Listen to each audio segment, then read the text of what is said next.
Sendo até então um modelo exclusivo do armário masculino, o terninho feminino surgiu no mundo da moda a partir dos anos 1920.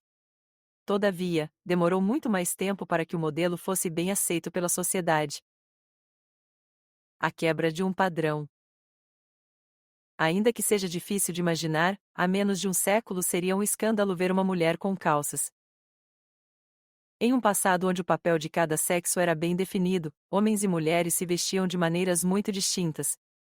Nesse sentido, o cavalheiro da era vitoriana, segunda metade do século XIX, não seria confundido com a sua mulher, com uma saia em forma de sino e cintura de vespa. A partir daí, o modelo resistiria por muito tempo, posteriormente sendo adotado por importantes figuras, como Jack Kennedy, Brigitte Bardot e a princesa Diana. Apesar disso, ainda que a evolução da moda no século XX tenha sido lenta, ela foi um caminho sem volta. Em torno de 1910 nasceu o movimento sufragista. Com uma postura firme e forte, suas adeptas exigiam que o governo inglês permitisse a participação das mulheres na vida política. Nesse meio tempo, as sufragistas adotaram um estilo de jaqueta e saia que se tornou a sua marca, conjunto então chamado de Anterno Sufragista. Como a projeção do grupo, para além da política, esse modelo veio a ser uma verdadeira inspiração para a moda feminina. As sufragistas, grupo que revolucionou o mundo ao alcançar o direito ao voto feminino e foi precursor do movimento feminista. No mundo da moda, o terninho feminino exprime uma posição social alta. Ele é o uniforme próprio da autoridade. Coco Chanel e o universo masculino. O estilo das sufragistas inspirou ninguém menos do que Gabrielle Coco Chanel.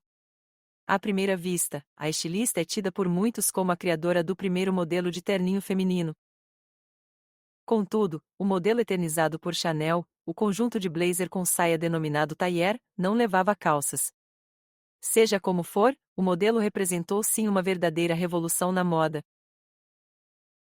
De antemão, a estilista se ligava de vez ao tema da emancipação das mulheres.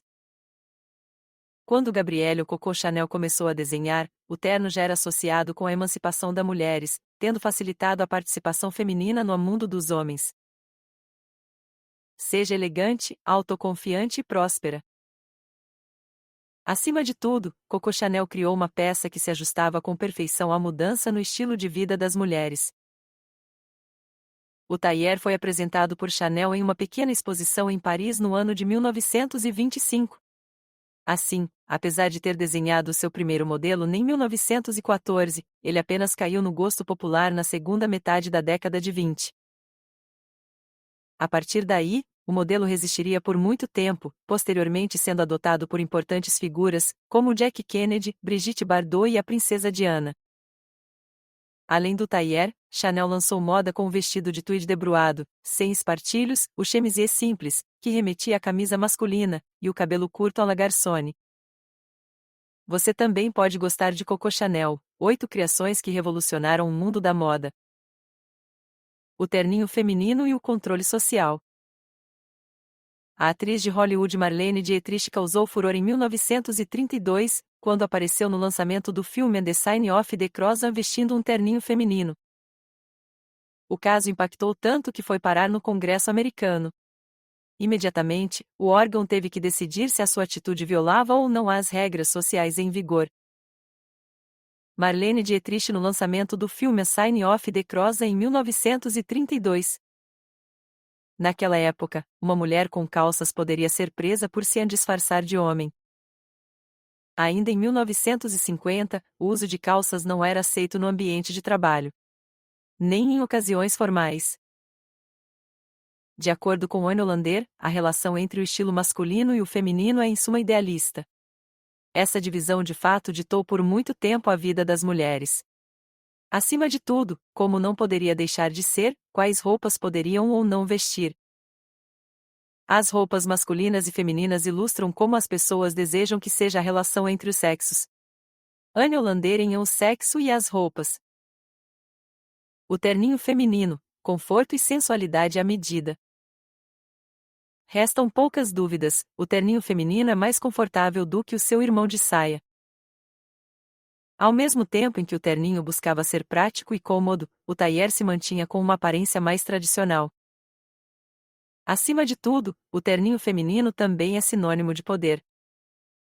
O modelo usado pelas mulheres é duplamente provocativo. Em outras palavras, ele traz tanto a influência do terno tradicional masculino como o atrativo de uma mulher ousada e moderna. Catherine Hepburn vestida com gravata e terno no filme Sylvia Scarlett, de 1936. Marlene Dietrich, Katharine Hepburn, Françoise Hardy e Bianca Jagger são exemplos de mulheres que fizeram do terninho feminino seu emblema. Todas elas são, sem sombra de dúvidas, sensuais. Entretanto, o são de uma forma discreta. Essas atrizes sabiam como se mostrar atrevidas, ainda que de uma maneira muito moderada e medida. Afinal, os homens viam como provocante a imagem de uma mulher vestida com uma roupa masculina. Contudo, desde que ela não disfarçasse o fato de ser uma mulher. Novamente, a atriz alemã Marlene Dietrich que o diga. A artista já havia sacudido o público em 1930, quando apareceu vestida com um terninho feminino no filme Morocco. Mais do que isso, com as suas sobrancelhas finas feitas a lápis e a boca de Cupido, a atriz levou a plateia ao delírio quando em cena beijava outra mulher. Com essa atitude, Dietrich parodiava certas regras sociais. Afinal, as mulheres da época não usavam calças e muito menos podiam se portar dessa maneira. O terninho feminino e a liberação das mulheres. Nesse sentido, levou muito tempo para que as mulheres conquistassem uma maior liberdade de escolha. Foi apenas a partir da segunda metade do século XX que o movimento feminista tomou o mundo.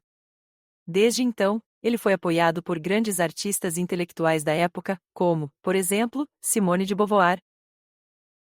Como resultado, não demorou para que o estilo unissex passasse a estar na ordem do dia. Propaganda e comercialização. Assim, estilistas como Pierre Cardin, Yves Saint Laurent e André Corregis também começaram a criar os seus próprios terninhos. Em sintonia com a ousadia da própria roupa, eles então divulgavam os seus modelos por meio de uma publicidade cada vez mais provocadora. Modelo vestida com o smoking clássico de Yves Saint Laurent de 1966.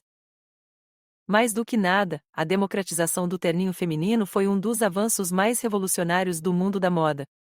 Afinal, com ele as mulheres poderiam tanto se sentir sensuais como pessoas de negócios. Essa de fato foi uma combinação destacada por uma famosa campanha publicitária dos anos 70, criada para o perfume Charlie da Revlon. Ao longo dos anos, os anúncios da Revlon incluíram mulheres que pareciam estar prestes a conquistar a cidade.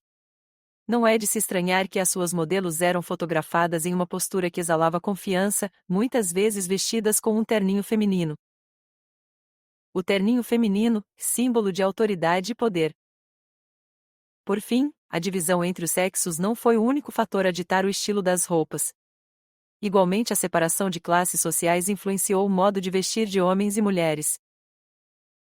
No mundo da moda, o terninho feminino exprime uma posição social alta. Ele é o uniforme próprio da autoridade.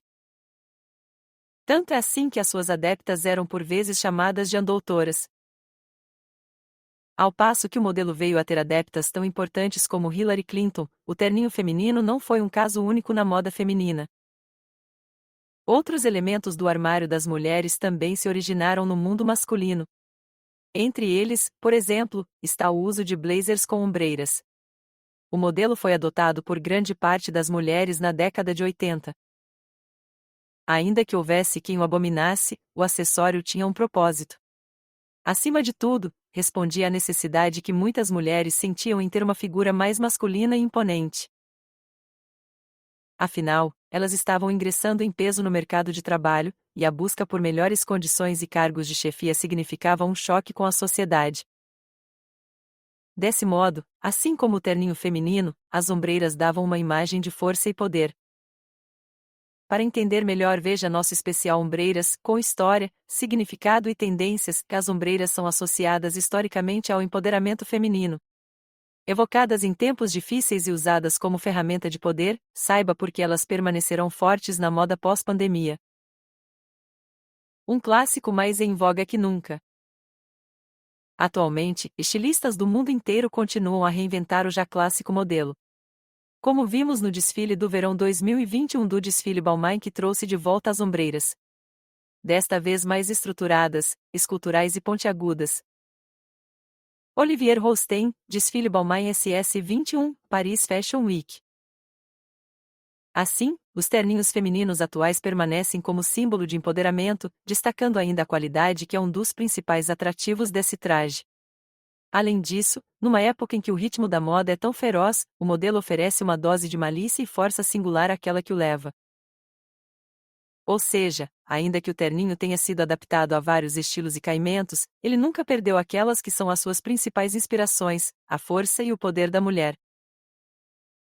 Desta forma, não parece que o modelo cairá em desuso tão cedo. Clássicos da moda, o pretinho básico, clássicos da moda e blazers e terninhos, tendência para mulheres executivas. Clique no link na descrição deste vídeo e saiba como transformar sua paixão por moda em uma fonte de renda passo a passo. Abraço e até o próximo vídeo.